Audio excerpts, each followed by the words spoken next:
രമേശിന്റെ അളിയന്റെ കല്യാണത്തിന് അളിയനേക്കാളും ടോപ്പാണ് പറഞ്ഞിട്ട് റെന്റിന് സാധനം എടുക്കാൻ വന്നു. റെന്റിന് എടുത്തിട്ടായാലും ഞങ്ങൾ ടോപ്പ്. കല്യാണ പേര് പോയ കല്യാണ ചെറുക്കനാണോ മരണ വീട്ടിൽ പോയ മയ്യത്താവണോ അങ്ങനത്തെ കോര എന്തൊക്കെയാ മൈൻഡ്. ഞാൻ കുറച്ച് രാജസ്ഥാനി ടച്ച് പിടിച്ചാലാന്നല്ലോ. ഇവിടെ ആണെങ്കിൽ ഷൂസ് ഒക്കെ റെന്റിന് ഇട്ടു. രാജസ്ഥാനി ടച്ച് പിടിച്ചപ്പോ മറ്റാ മറക്ബർന്നും തോണിയിലെ പുഷാനായിട്ട് പോലെ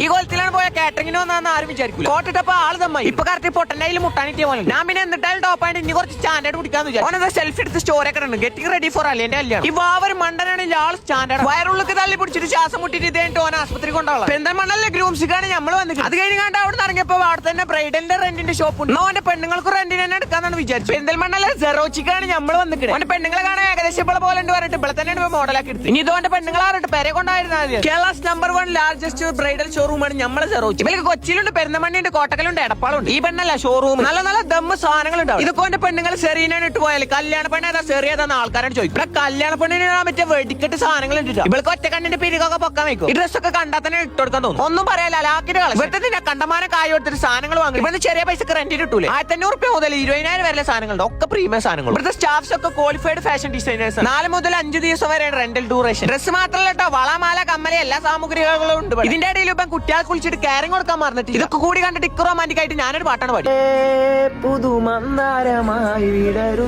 ബാക്കി നാളെ